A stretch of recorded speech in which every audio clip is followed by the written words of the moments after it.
This community briefing on our ongoing pandemic response efforts. Again, providing interpretation for us today is Margie Prop. Thank you, Margie, and thanks to everyone for joining us. There have been some new important developments related to COVID-19 vaccine for young children. Late last week, the Food and Drug Administration authorized both Pfizer and Moderna vaccine for children 5 and under. The Center for Disease and Control and Prevention gave its stamp of approval shortly after. We're here today to share some important information about vaccine for this age group. In Lancaster County, we have just over 23,000 children who are newly eligible to receive vaccine. These safe and effective vaccines can better protect them from severe illness from COVID-19 and help keep them healthy.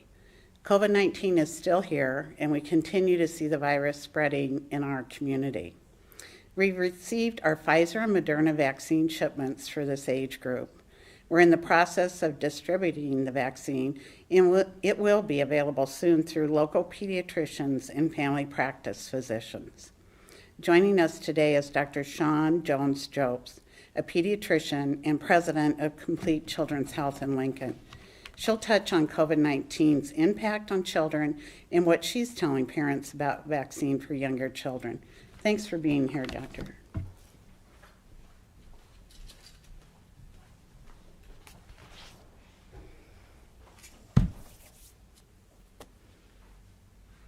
Thanks for having me, Director Lopez. I'm pretty excited to be here. We've been waiting for a while to have COVID-19 vaccination available for our youngest patients. And it's important because we know that COVID-19 complications, hospitalizations, and patients requiring ICU level care are higher in that youngest age group. And so although we've had vaccine available for quite some time now for our older pediatric patients, having vaccine available now for that 6-month through 5-year age group is actually quite important. The 6-month to 4-year age group is actually more likely to be hospitalized, more likely to require ICU level of care, and more likely to have ongoing complications from COVID-19. And so having this vaccine that we've actually had for quite some time available in that population is really a game changer for us in pediatrics. We have a lot of experience with this vaccine as well now. We've had it approved for the 12 and up age group since May of 2021, and for the 5 to 11-year-old age group since November of 2021. So this is not a new vaccine. It's been around for a while. In fact, over 600 million doses of COVID-19 vaccine have been given across the country, and almost 1 billion doses of mRNA COVID vaccine have been given across the world. If you count from the beginning of when the studies began on the COVID-19 mRNA vaccines, we've been giving this vaccine now for 2 years. And the studies show that it is safe and effective, most importantly in preventing complications and severe disease. And that's important in children, not necessarily because we see many deaths, although COVID-19 is one of the top 5 causes of death in young pediatric patients, but because it does cause hospitalizations and other complications like MIS-C, which is a complication post-COVID, and also long COVID. We now have enough data to be able to say that the vaccine helps to prevent those complications as well, and not just COVID-19 infection and hospitalization. And so we're at a great place to be able to offer this to our 6-month to 5-year age group. We do this time, it's a little bit different. This time we have 2 vaccines available for patients. And so we have, as Director Lopez said, we have the Moderna vaccine. We also have the Pfizer vaccine.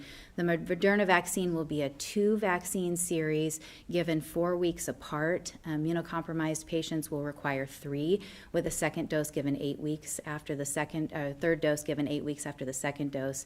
The Pfizer vaccine will be a 3-dose series for both immunocompetent and immunocompromised pediatric patients, and that's given 3 weeks between the first and second dose and 8 weeks between the second and the third dose.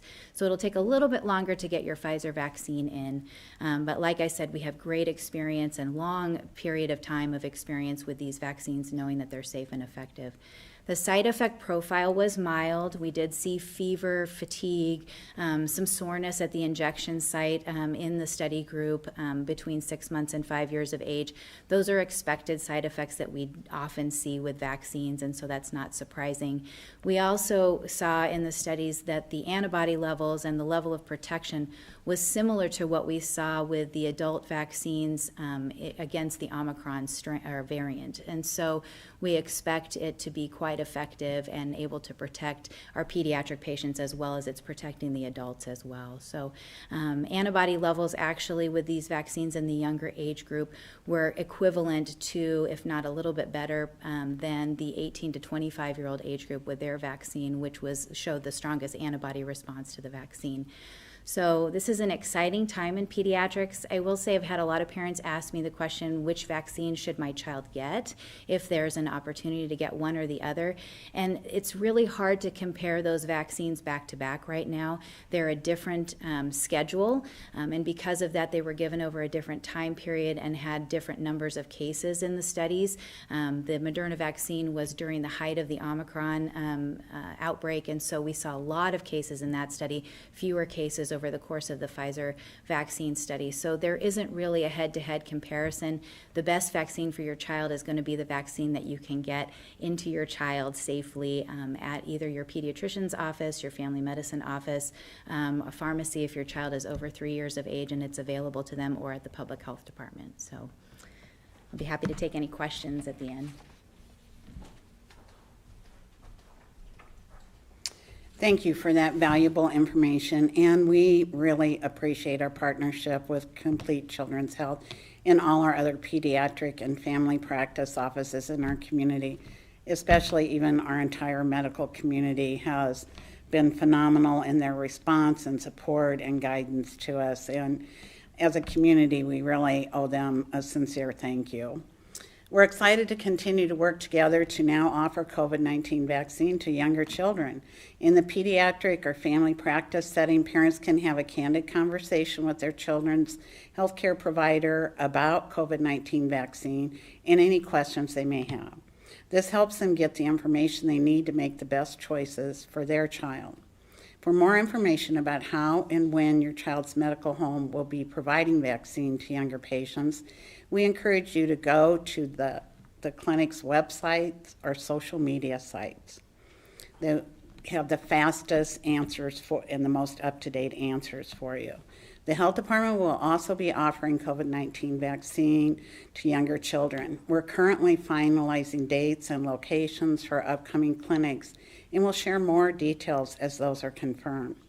In the meantime, parents and guardians can register through covid19.lincoln.ne.gov or by calling us at the health department at 402-441-4200. And we'll notify them as soon as they can schedule an appointment. Several pharmacies are also offering vaccine to younger children by appointment. You can contact the pharmacy or go to vaccines.gov to check availability.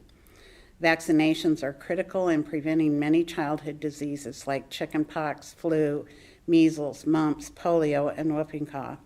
As I mentioned, COVID-19 vaccine is another safe and effective vaccine that will help protect children and keep them healthy. Vaccinating children can also protect family members who may be at increased risk of getting very sick if they should get COVID-19. The COVID-19 vaccine is now essentially available to everyone from older adults to younger children. The primary series is available to those 6 months and older. The first booster doses are available to everyone 5 and older, and a second booster dose is available for those 50 and older and those 12 and older that are immunocompromised. If children are eligible for COVID vaccine, please get them vaccinated. If they have not yet received their booster, we also strongly encourage parents to get them vaccinated as soon as possible so they can benefit from the protection that vaccines provide. Just before the press conference, we learned one more development on the vaccine front. CDC's advisory committee has endorsed Moderna's COVID vaccine for children 6 to 17. A final decision from CDC's director is expected soon. And with that, I'd be happy to take any questions.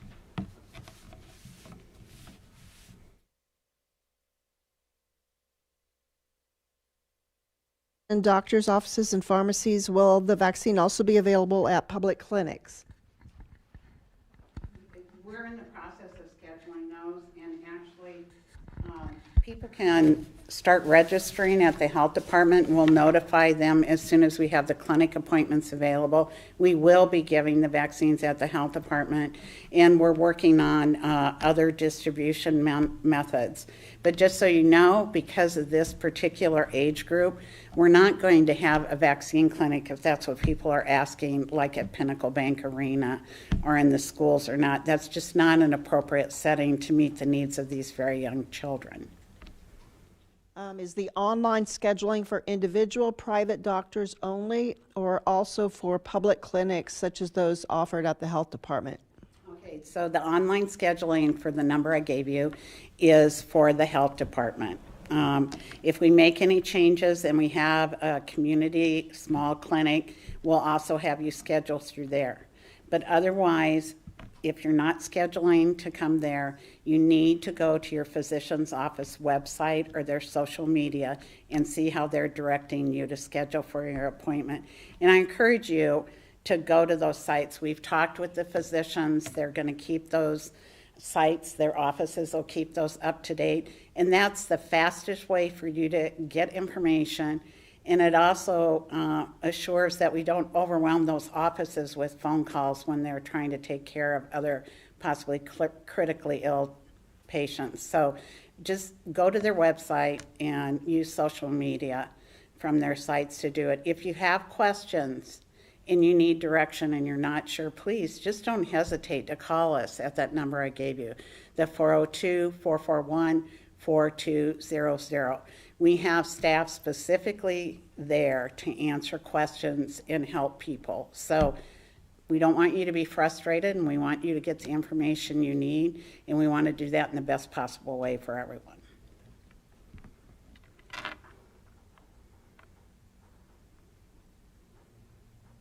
Anything else? Matt, are you trying to talk? No?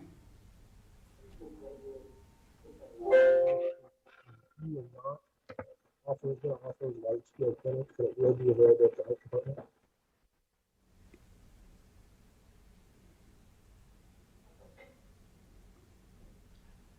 Okay. All right, thanks for joining us today. We appreciate it, and we'll be getting more information out to you very soon.